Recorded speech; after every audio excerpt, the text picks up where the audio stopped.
Nehemiah, one of the reasons we're doing Nehemiah is because it follows right off from Ezra. The book of Nehemiah is going to take us to the end of chronological history of Israel. But it's an amazing book, and I believe it's apropos for where we're at today as a church, as a people, about building, about God's people. There's all kinds of lessons in here. There's all kinds of amazing things to talk about. On that historical timeline, if you'll take that, and remember, this all really begins in 605 BC when Nebuchadnezzar takes the elite. He takes the elite to Babylon. And then in March 597 BC, Nebuchadnezzar laid siege to Jerusalem. He takes control of it. He loots it. He takes Jehoiakim's son with him. And almost all the population of Judah, he leaves the poorest. And then in 586, which is what we read this morning, I want you to go there real quick to 2 Kings.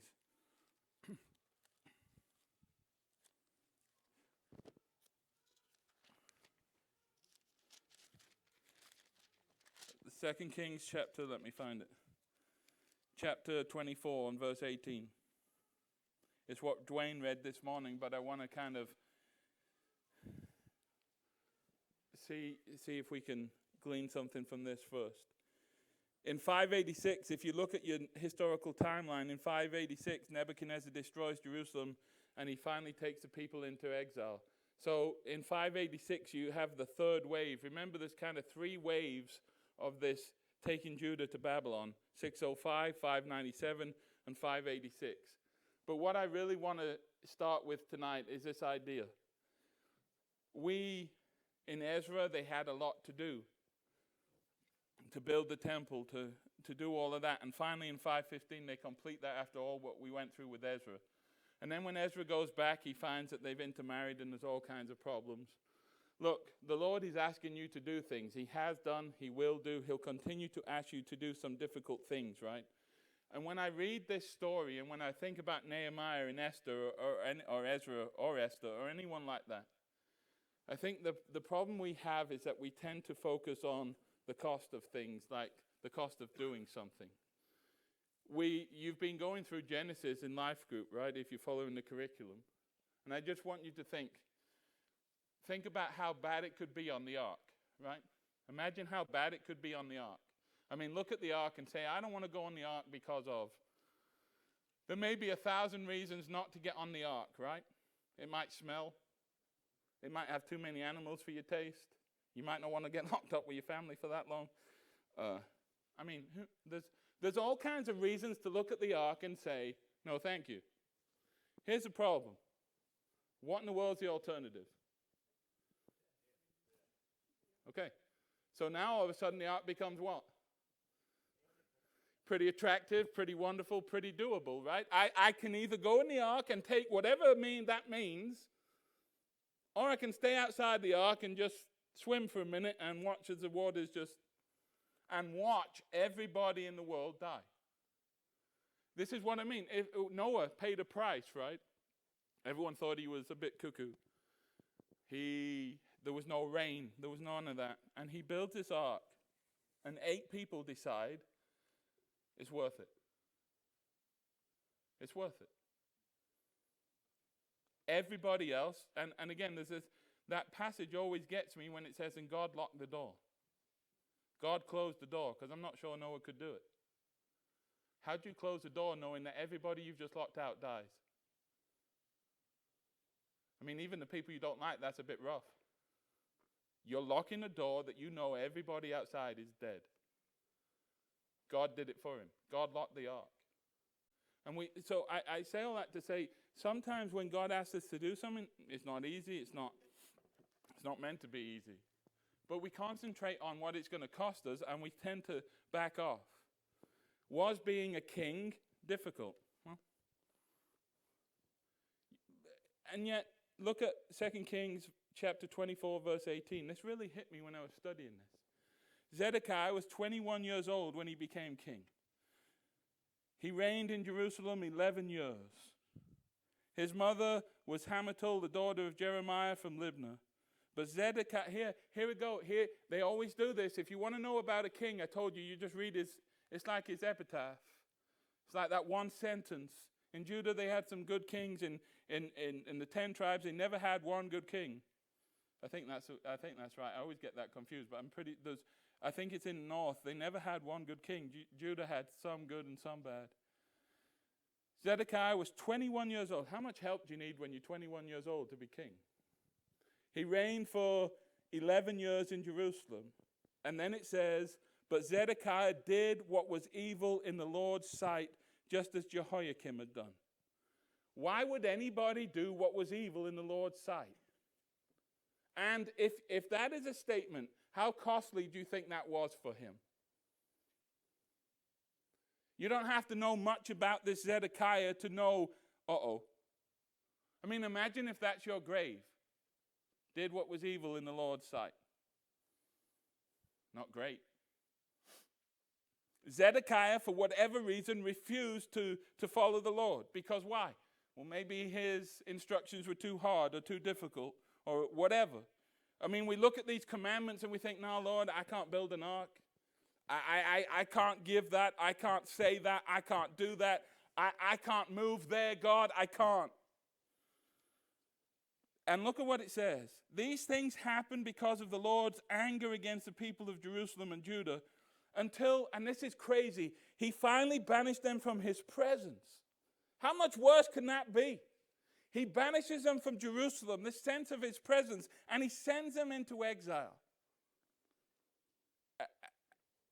Zedekiah rebelled against the king of Babylon. So on January the 15th, during the 9th year of Zedekiah's reign, King Nebuchadnezzar of Babylon led his entire army against Jerusalem.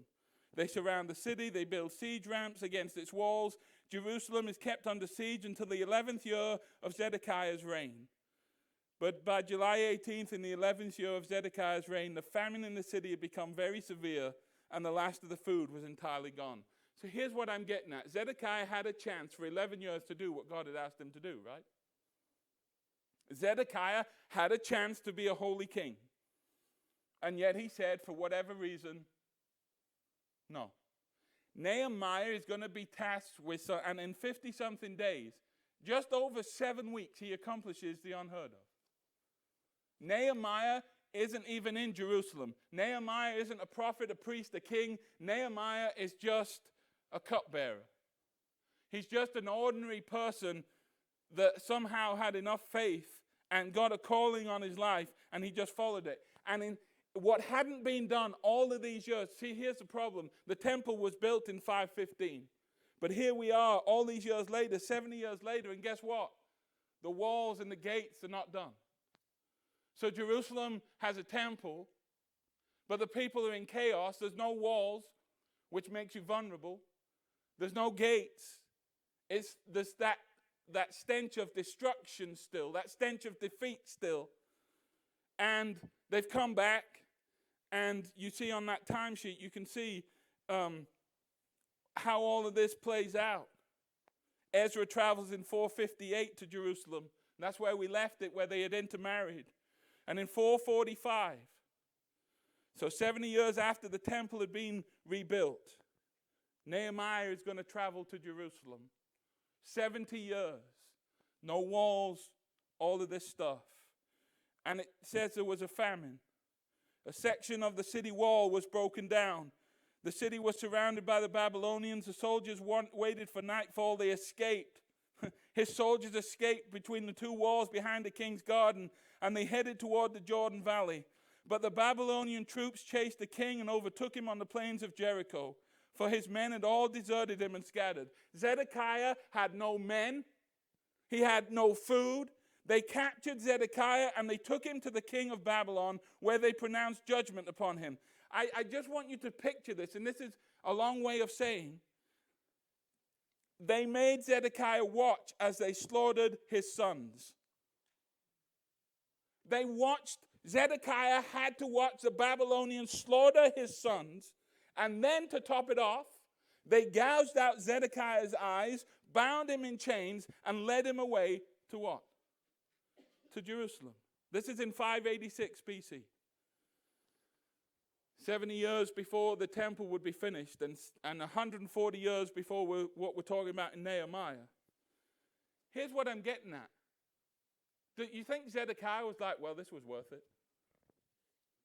He's sitting, watching his sons get slaughtered. His eyes are gouged out. He's got no food. He's got no friends. He's got nothing. He's bound and taken to Babylon. At what point do you say, I should have done whatever it was that God wanted me to do? I mean, if you ask Zedekiah, do you want a rerun? You think he'd be like, I don't know. He's made some bad. Look, this is extreme, but we do this in our life.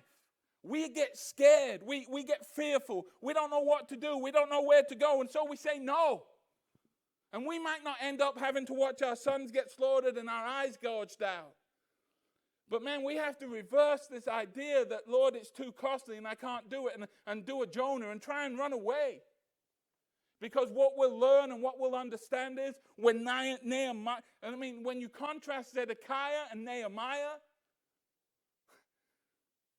Nehemiah does what God asks him to do. It doesn't mean it's easy. Doesn't mean like it's all rosy-posy.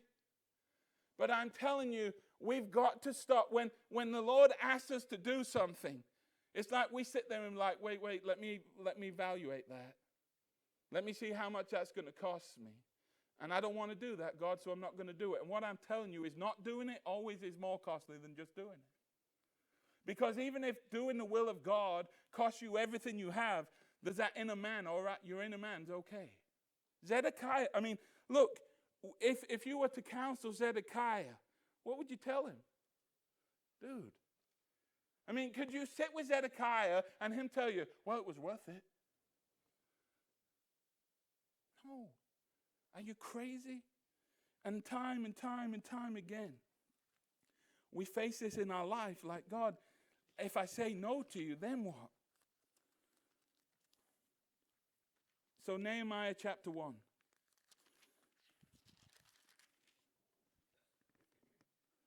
There's going to be a lot on vision, on prayer, on leadership, on problems, on repentance. And in Nehemiah chapter 1, we come to like November, December 446 BC. 446 BC. So remember in 586, that's what we just read about Zedekiah. In 515, the temple is rebuilt. Or 520, the temple, it's rebuilt in 515. And now 70 years later, God is still faithful. Do you remember? And here's what's crazy. Do you remember what we read in Jeremiah as we studied and we went through it? God has promised them, sit tight for 70 years. You're going to be in captivity. Get families, make a garden, settle in. False prophets are coming saying, you won't be there that long. And God's like, you'll be there 70 years. This is another 70 years after. And things are still not right. And yet God has promised them, you know that verse, I know the plans I have for you, declares the Lord, plans to prosper you, not to harm you.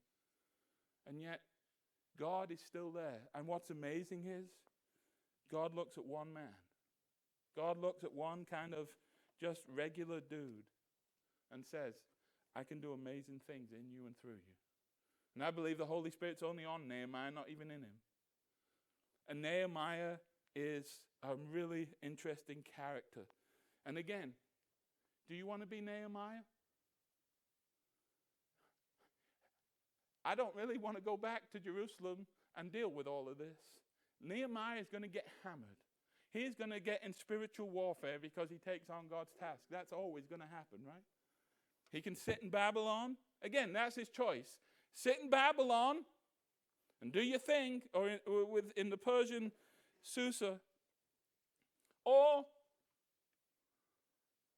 trust God and see where you go. Chapter 1, Nehemiah chapter 1, verse 1. In the late autumn, in the month of Kislev, in the 20th year of King Artaxerxes' reign, I was at the fortress of Susa. It's like the king's winter hangout. You've got Babylon, and Medo-Persia is taking over Babylon. And so here in Persia, and it's Susa, I was at the fortress of Susa. Nehemiah is just minding his own business. Now here's really interesting. Remember almost 50,000 go back to Jerusalem when Cyrus decrees it with Zerubbabel. About 5,000 go back with Ezra. And so maybe 1 million, maybe 2 million people could have gone back. Only 50,000 go back. Another about 50,000 are going to go back with Nehemiah. But here again, why is Nehemiah not in Jerusalem? Nehemiah hasn't gone back, but what you'll find is Nehemiah is part of, he's going to be the governor soon. But right now he's just a cupbearer. And let's establish this. His job was wild. He was a confidant. He was someone special to King Artaxerxes, the king of Persia, a godless king. And Nehemiah, who was God's people, was never at home in Susa because his home and his heart would have been in Jerusalem. But for whatever reason, he stays, and I think probably God's in that. And Nehemiah hasn't gone back to Babylon, to Jerusalem, and yet he's a cupbearer. So there's an intimacy there. There's a closeness to the king. The king literally trusts Nehemiah with his life. And part of his job was drink the king's wine before he does. So that if the king's going to get poisoned, you die and he don't. What would your response be if I said to you, I think this milk is off. I don't want to get sick. You drink it. And that's just going to give you a bit of a problem, right? Not die. Nehemiah is asked to put his life for the life of the king. Maybe it's good training for him. You imagine drinking that? Now, I assume if it looked bad or whatever, then maybe he doesn't, just... But there's more to it. He's a confidant. He's really... And by the way, do you think it's coincidence that God happened to give him favor in the sight of the king before he ever needed it? God is working on this long before we understand it, long before Nehemiah understands it. Telling you again, you might be in a place you don't understand, but God does. You might not understand what God is doing, but God does, and he's put Nehemiah in the palace. He's put Nehemiah under King Artaxerxes, and you get this impression that they're pretty close. I mean, Artaxerxes has to trust Nehemiah, don't he? And by the way, if your cupbearer hates you, he can kill you pretty easy, can't he? He can give you,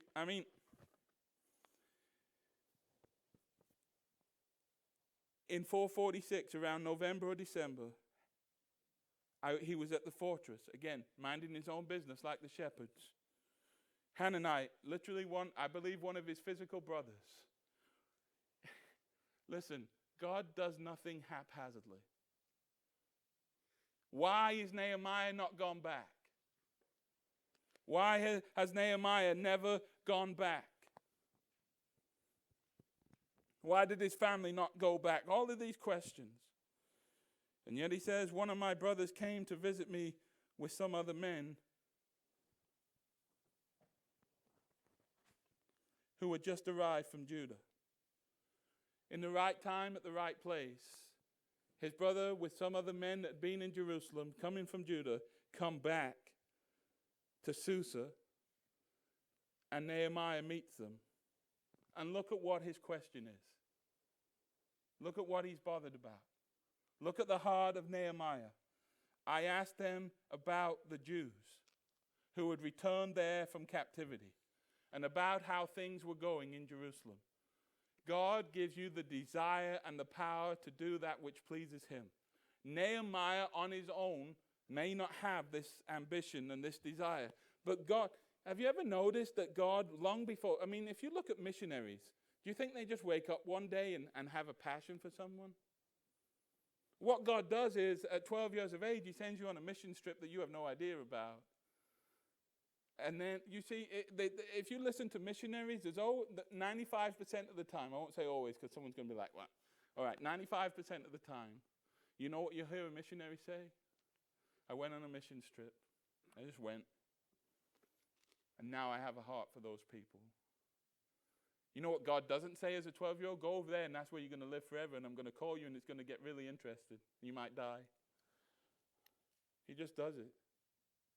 And Nehemiah has this heart. He already has this heart for people. He has this heart for the Jews. Now again, I get it. Americans would have hearts for Americans, etc. I get that. It's not that abnormal. But God has given him this desire, and that's what he asked. How are the Jews doing? How are they all doing? How are things going in Jerusalem? I'm not there. I want to know. Look at verse 3. They said to me, things aren't going well for those who return to the province of Judah. Don't you know the devil's having a heyday? Ezra and Zerubbabel have begged people to go with them. 50-odd thousand people are back there. And the testimony of his brother and his friends are things aren't going well. What happens when you hear that? There's two different groups of people, right? Some people hear. What are the two different groups of people, you think? When someone says things are not going well, what is one set of people? They're the fixers, right? They're going to take it upon themselves to what? To fix it. If things aren't going well and you all aren't doing it, I'll do it. And then you've got a people who say, things aren't going well, sorry about you, but I'm all right and I'm staying right here. I don't want anything to do with that. Nehemiah has just heard that things aren't, and this is crazy. Why aren't things going well? And I don't really know what the answer to that is. I don't know if God's deliberately waited 70 years. I don't know why the walls haven't been built to this point. I don't know why they're still down. And God has promised that and he's always good. And I don't fully I don't know. But 70 years after the temple has been rebuilt, all of these things are happening. And there's no walls. And it says they're in great trouble and disgrace. Now think about that. Why are they in trouble? They're in trouble because they have no walls. And they're in trouble because the pagans are all around them. And here, why are they in disgrace? And it's not really them. This is the worst part. You know whose testimony is really taking a battering? Yes. What would you say if you were an enemy of the Lord's in Jerusalem about these people who are claiming to know the only God, who are claiming to be God's people, who now have a temple, who all have all this stuff, yet they have no walls? God is weak. Your God is weak. There, right? What else? What else? How'd you tell them? God provides. Well, where's your walls? All right. I mean, look, things don't always happen the way you think they will, right? In 515, the temple is rebuilt, and here we are in 445, and the temple's there, but the walls and the gates. And so they're always scared. They're always looking over their shoulder. You understand how important walls were to cities, right?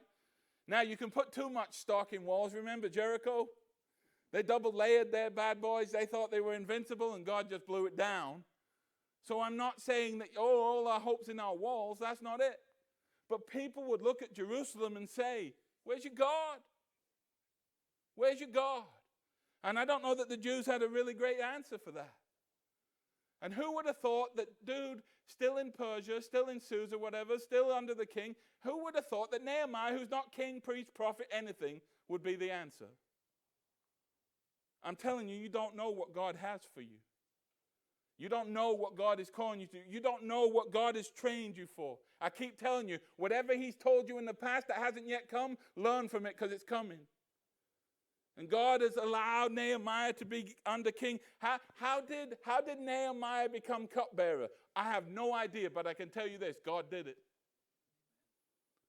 He didn't randomly become cupbearer. Do you think Nehemiah knew, I'm going to take this position and in 2024, some guy in Georgia is going to be talking about me? Imagine if he was like, I'm going to do this because I'm going to be famous. They'd have been like, dude, settle down. And yet, in all of this, and again, it's just like God, isn't it? It's over, right? It's over. we tried. And remember who's come back. Remember who came back? The people who had faith, the people who were excited. The old guard and the young guard, they came back. And they said, God, we trust you, and God will come in, and God will follow you, and there's nothing in Jerusalem. And they built the altar, and they built the foundation, and then they waited 16 years, and then they finally got the temple, and now there's walls, and now there's the enemy, and now there's all this stuff, and they had come back, and maybe it didn't seem,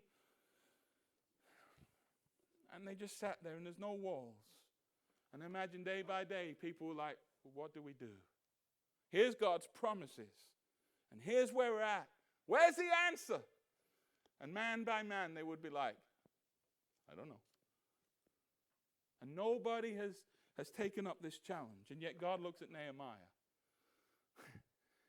And he's just serving the king. And his brother happens to come back. And he asks him, how they doing? And he's like, they're in trouble and they're in disgrace. At that point, you're either like, you ever ask someone and they tell you such a story, you're like, I wish I hadn't asked that. Now I'm embroiled in this. I mean, how do you say from that, all right, what's for dinner? Look at what it says. The wall of Jerusalem has been torn down. Now, there's conjecture about whether it was being built and then torn down. Again, I don't think so. I think we're going back to it's still being torn down. And the gates have been destroyed by fire. We read that in Zedekiah, in 2 Kings with Zedekiah. That's what they did. They destroyed everything. They tore it down. They threw it down by fire. And I want you to see Nehemiah. And again, look, this is God. This is God's Spirit moving. As you keep reading this, as you keep reading Ezra and Nehemiah, as you keep thinking about your life, have you ever wanted to change? Spiritually change? Have you ever looked at your kids or your whoever and thought, man, I wish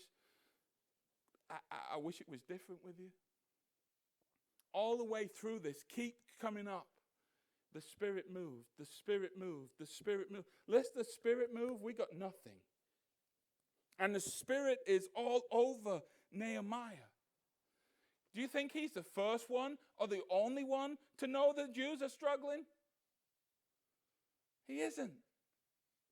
But God is already, when God starts messing with your mind and your heart and your spirit, God's given him a heart for this.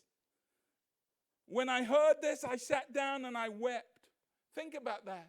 He has a heart, and I don't know if he wanted to be that. I don't know. But he sat down and he weeps. He weeps. When was the last time you wept? And not for your own stuff, but for spiritual stuff. When was the last time me or you really, really wept over something spiritual? Over the state of us, over the state of the church, over the state of the country, over the state. We weep because things happen, bad circumstances, we weep. Right? These situations aren't harming him. He's good. His circumstances are all right. And yet he weeps. Why? Because I think he's torn. He knows God. He knows his promises. He knows God's people. He knows they've tried, then come back. And yet all of this time, it's like the devil's still kind of right there. And they're still not good. It's like we're halfway through this project and we just can't push it through. And he says, he sat down and he wept. In fact, look at what it says. For days I mourned, I fasted, and here it is. Here it is. Here's how you know Nehemiah. We're what, 4 verses in? And you already know who Nehemiah is. The moment he heard, and this is, listen, the walls represent spiritual stuff. He isn't crying because the walls are down. He's crying because of the fight, the spiritual warfare, the battle that's going on. It's not about the walls. I mean, practically it's about the walls. But it isn't just we need to get a wall up, because as soon as they get the wall up, you think the battle's over. And he sat down and he weeps. Now, how do you do this? He's the king's, but for days. It's like he puts life on hold. And for days he mourns and he fasts. And listen to what it says. And he prays to who?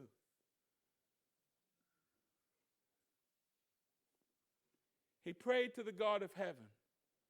Look what Nehemiah did. This is a really good thing to do. It should be what we do. How many times when things are bad do we exhaust every other option until we pray? Sometimes we think, I can handle it, so I'll try and handle it. And when we try and handle it, guess what? And how much of a mess? Nehemiah's first port of call was deny yourself, take up your cross, and simply what? He started to pray to God. He started to pray to God. Oh my goodness, we're in trouble. Only God can do this. Nehemiah didn't say, get me a task force. Nehemiah didn't say how much cash we got. Where's the builders at? I got this. Nehemiah, you know what? What was step one for Nehemiah? Even before that, he just stopped and he sat down. How many times when we hear bad news or we get a calling we don't want, do we just sit down? He sat down and he starts to fast. In other words, in that moment, nothing else became as important. I don't care. This is more urgent. Now, when I tell you something's more urgent than lunch, you better ask me, what in the world is urgent? I mean, he's serious, right? And he prayed. His first protocol is to pray. And listen to what he prays. O Lord God of heaven. Now, look at what he's praying. And again, this goes back to what we said this morning. Who is God? Because if God isn't anything, then why would you even pray to him at this moment? If God isn't somebody, if God isn't who he said he is, this whole thing is gone. And look at what he prays. God of heaven. What does that mean? Sovereign one, almighty one. It's God. You reign, you rule, you own everything. God, you're there and you're looking down.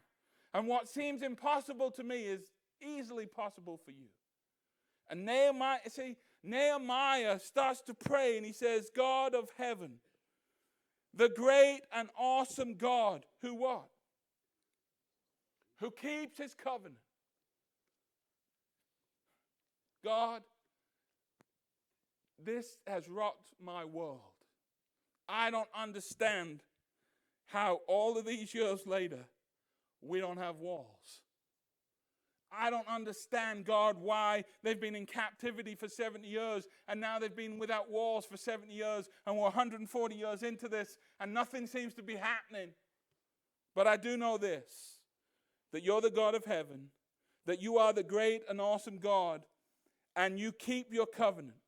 You're a promise-keeping God. Now, what was a covenant? What's always been God's covenant? I will be your God. And you will be my people. And I'll look after you. And if you follow me and serve, it'll all be all right. You keep your covenant. And again, here we go. What kind of God are we talking about? Because don't you know the devil's having a field day as well as the enemies? Look at your God. Where's God? You got the temple, but you can't get your walls, can you?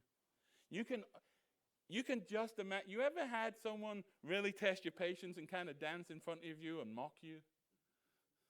Kind of like,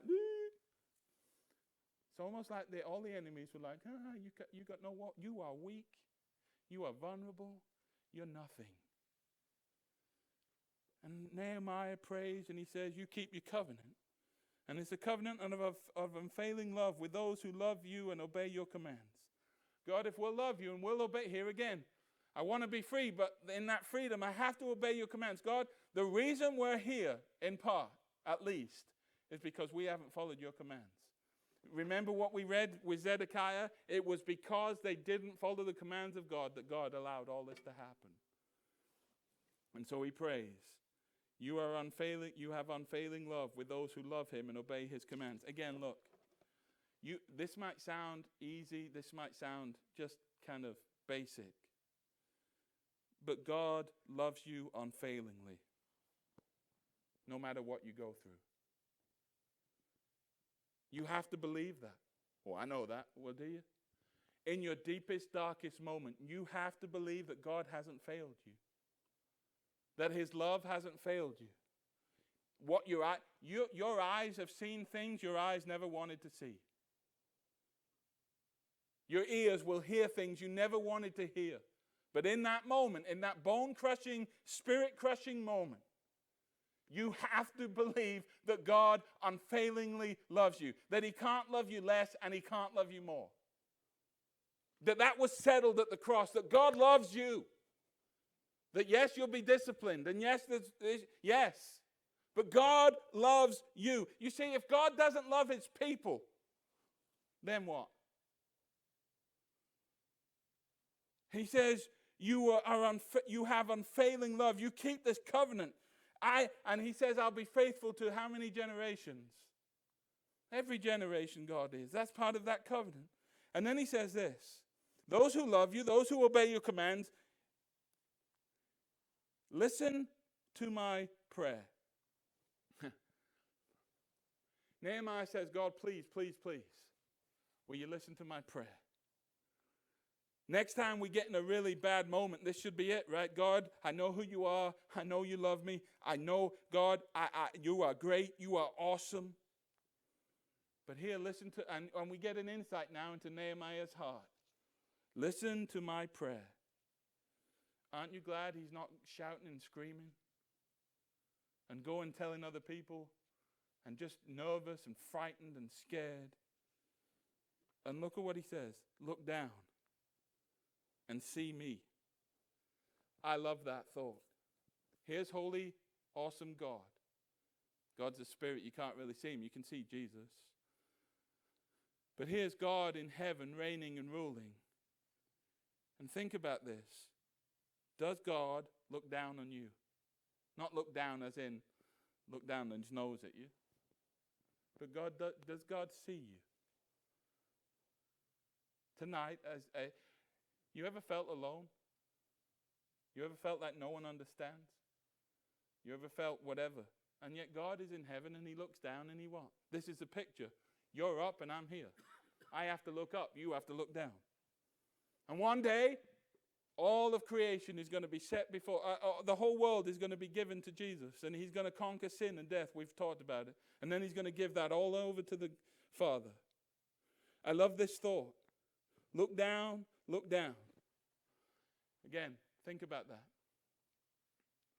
We just need God to look down. And thank God that he isn't asleep, that he isn't old, that we can miss stuff, right? God never misses you. God has never not failed to look down. He looks down. But here again, here, I say this all the time, but here we go. Here's the fear of the Lord. Let's be honest. Do you always want God to look down on you?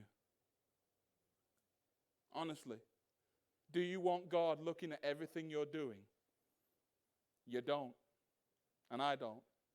When don't we look, that thought of God looking down on us should inspire us, encourage us, delight us. We should take that to the bank. We should give high fives.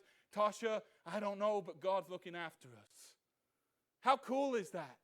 You know how amazing that is for trying to lead your household? I don't know. But God is looking down. And God does nothing haphazardly. Do you remember the tribes again? 3 on the north, south, east, and west in the shape of a cross. He looks down. He sees everything. And that is so freeing and so amazing until what? When is that not freeing? When do we hate the thought of God looking down? Oh, yeah. Oh, man. Do something, go into sin, and then imagine God looking down. And all of a sudden, it's not so warm and fuzzy, is it? And you see in that moment when we're in sin and we see holy God looking down on us, what we think about him and what we really believe about him will come to fruition. You won't really do anything. It's almost like if God doesn't wham and do something right there, he ain't going to get me. And yet the Bible says we'll always reap what we want. And I'm telling you, one of the greatest indicators of your life is do something and then say, God, I'm glad you're looking down on this. And if you can't say that, then maybe it's time to change your behavior. Because if God looking down on you doesn't give you comfort, what does? And Nehemiah says, God, look down and see me praying night and day for your people Israel. It's kind of funny. This is what we do, right? It's just like us. And maybe he's not meaning this completely, but aren't we funny? Like we tell God what we're doing. Hey, God, notice what I'm giving. Hey, God. And he's praying night. God knows that. But Nehemiah, it's almost like we use these things to kind of nudge God in the right direction, right? I'm praying night and day for Israel. And then he says this. Here it is. Here it is. I confess. Here it is. Nehemiah sat down. He feared the Lord. He started to mourn. He started to fast. He started to pray. He had this idea of God being sovereign, great and awesome. He kept his covenant. He's unfailingly loving. If I love him and obey his commands, that's the best I can do. That will work out. He says, I'm praying. And he says, I confess that we have sinned against you. He knows this in some way is correlated back to sin. It always is. It always is. A lack of fruit and faithfulness and fruitfulness and is always traced back to sin. He says, all right? And by the way, what is confession? Let me ask you like this. How do you know when someone says sorry if they really mean it?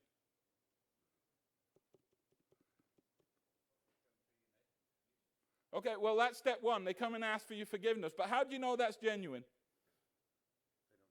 There you go. If we don't do it again. I've thought about this a lot. Imagine God, holy God knows everything, right? I don't know about you, but I've prayed I'll never do that again, and then guess what? I remember as a kid praying and saying, Lord, I'm sorry. And I won't. And then Tuesday comes, and guess what?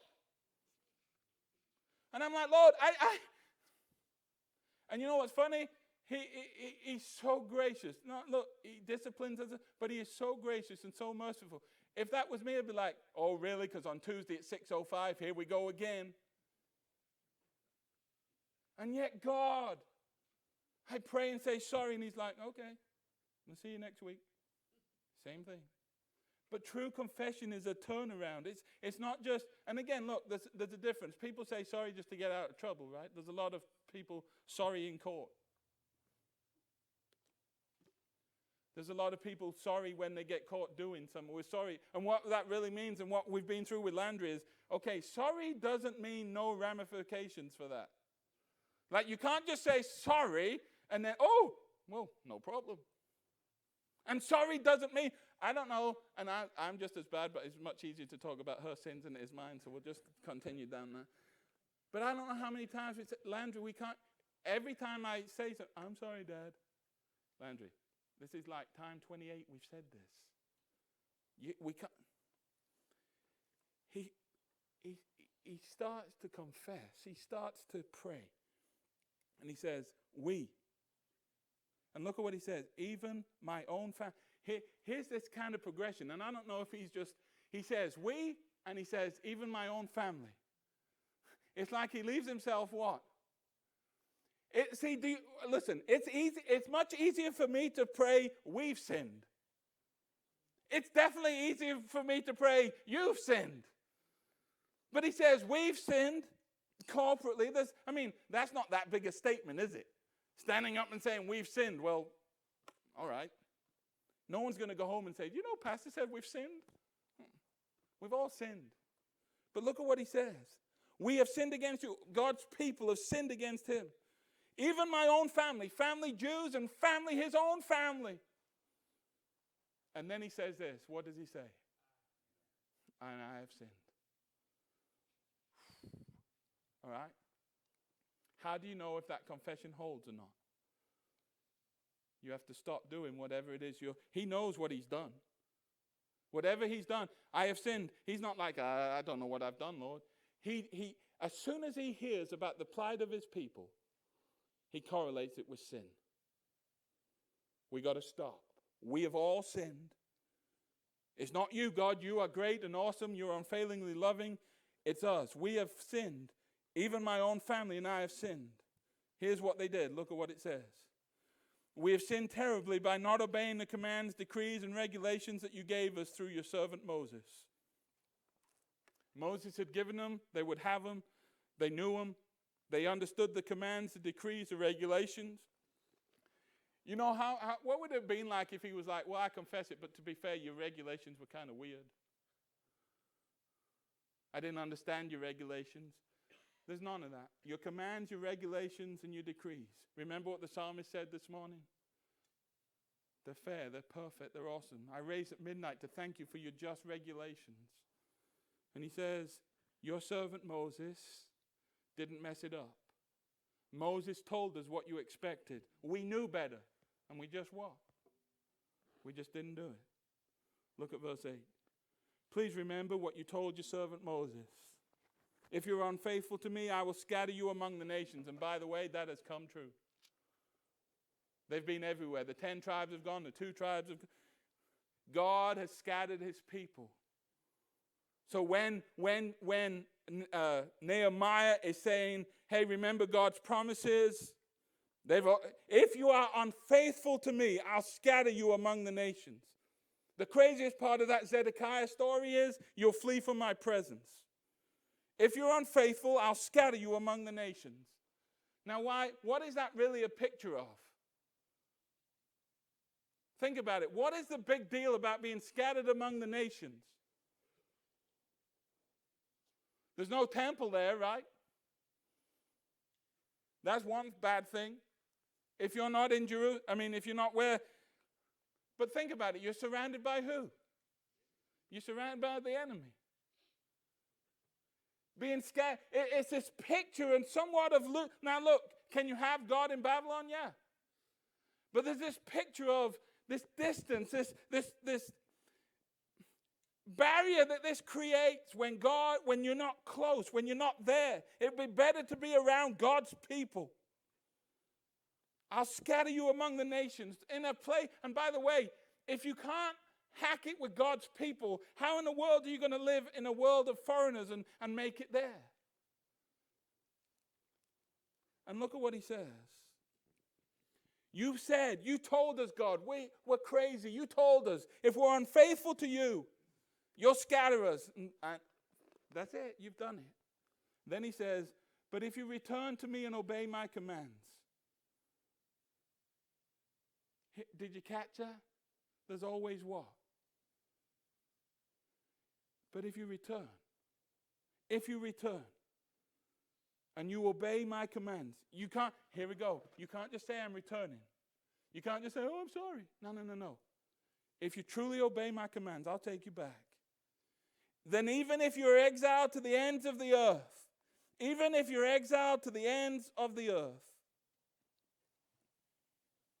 I'll bring you back to the place I have chosen for my name to be honored.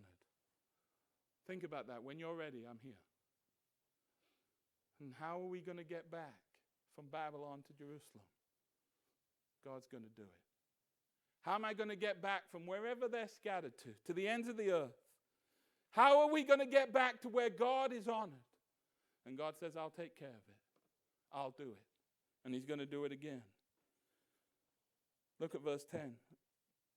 I'm trying to finish and pray and get questions. The people you rescued by your great power and strong hands are your servants. God, he knows how much God has rescued them. You are the God, the people you rescued, your great power, your strong hand, that right hand of God. It was power. It was your hand. And by the way, if we believe that, here again, here's that fight we fight. Is God a God of great power and of strong hand? Then what are you scared about? You see, we talk a good game, me included. God is almighty. He's got this strong hand and he has this great power. Well, why aren't you giving then? Why aren't we? You see how crazy that is? You can't tell someone lost, I serve the all-powerful, all-knowing, ever-present God. But when he tells me to do something, I back out right quick. You see, it's insanity. It's nuts. Well, look, what we say we know and what I teach you and what it says here, we know this. No one's sitting there tonight like, I didn't know God was powerful. Right? I didn't know about his right hand. And yet we struggle every day with these decisions, right? Why go from Babylon? Oh. Maybe God is calling you to something really, really uncomfortable. Maybe God is stretching you. And what you have to know is that God is looking down. And God can rescue you by his great power and strong hand. And I think sometimes we think we're too far gone. And God, you're done with us. And God, it's over. And God, it's too late. And God, I've wrecked my life. And God's like, if you'll return.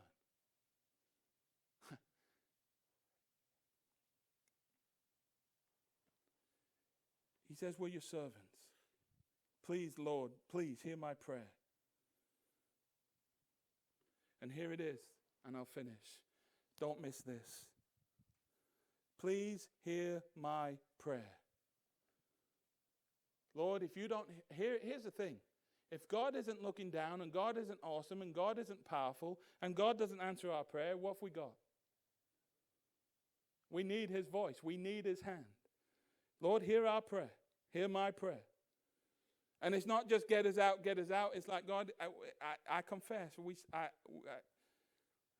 Listen to the prayers of those. Here it is. Listen to this. And I never put this together, but it's what we're talking about this morning.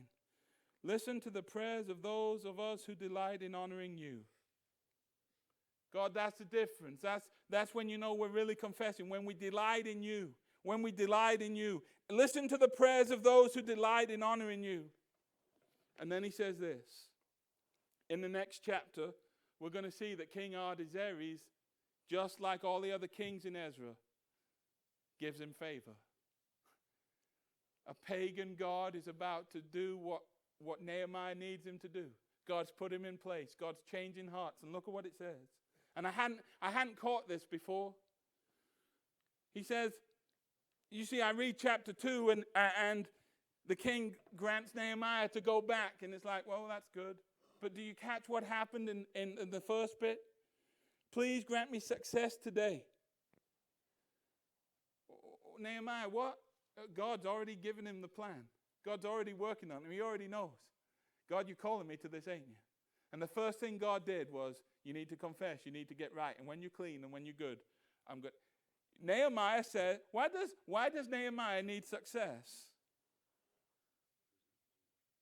He knows that this plan is going to go through King Artaxerxes. And so you know what he does? God. You know when Nehemiah could have gone?